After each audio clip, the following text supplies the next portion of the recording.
Hello, this is Anthony Baker from Apollo Raw Games. My friends call me Tony, so I encourage you to do so as well. I want to bring you guys a video on our digital design series about Tabletopia, and this video specifically details with getting your images and files ready to input into Tabletopia. Tabletopia is a great resource to use to play games as well as to design and prototype and display them and play test them. So we're going to take our first steps today in getting that done by converting our PDF files into PNG and JPEG files.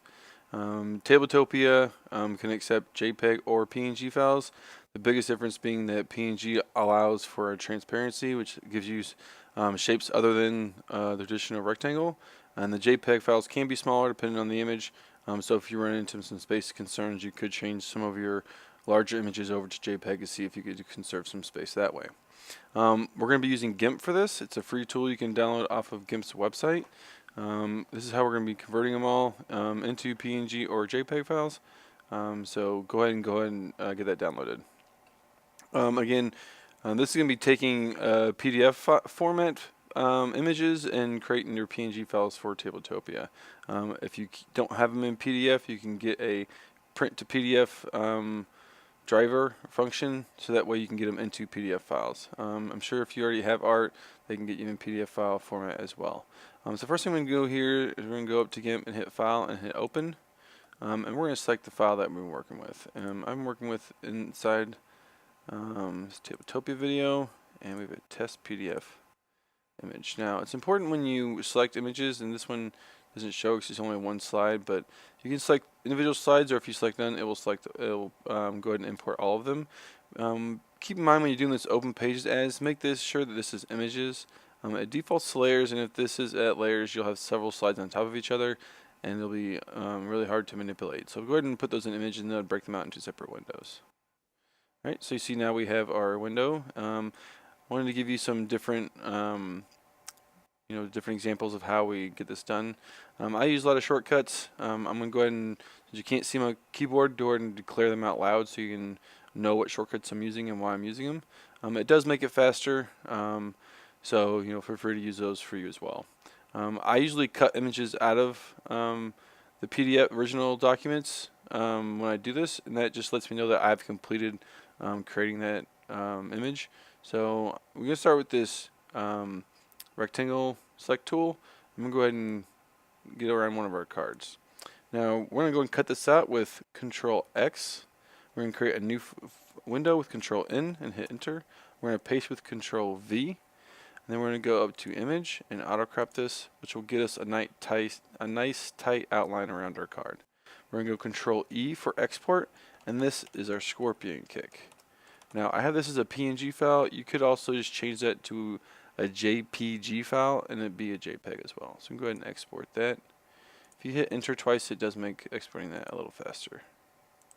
All right, so we're going to do the next card just to show a little bit of repetition here.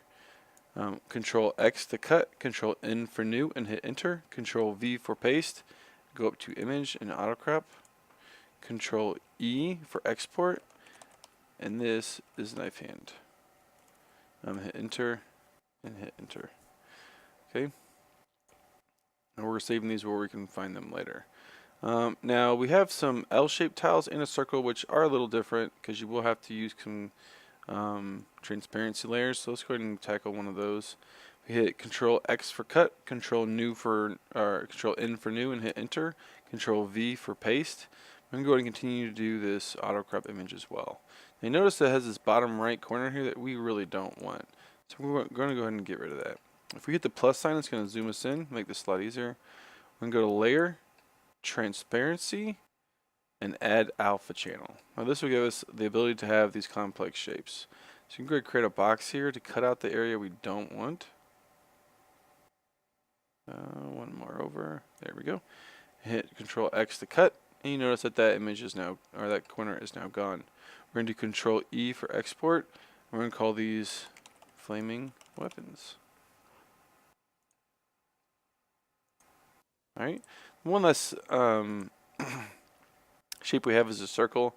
It is again a little trickier than even the L-shaped tiles, so go ahead and tackle that as well. So go ahead and do the same steps. Control X for cut, Control N for new and hit enter, Control V for paste. go to image and go to auto crop. And we're going to zoom in a little bit. We're going to go ahead and add our transparency layer. Oh, this one says already have it. So in this case, what I typically do is I remove it. You have to deselect the area. There we go.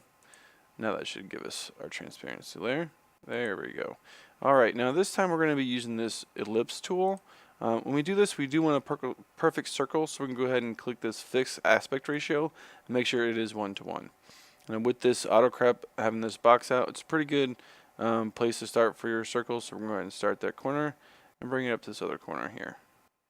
You notice it gives us a pretty good circle. Now, if we were to do Control X now, it actually pulls out the circle, which is what we want to keep. So we do Control Z to undo that. We're going to hit Control I, which will invert our selection. And if we hit Control X after that, it cuts out all the outside that we don't want. Go ahead and do Control E for export. And we're just going to call this the circle token. Now you're going to save these in locations that's going to be beneficial to you. You can find them again later. In the next videos that we're going to go over, we will go over uploading these images into Tabletopia, as well as we'll have videos in our design series over uploading them into Tabletopia, creating a playtest, or creating a setup, as well as creating play zones in order to get your game out there and playtest.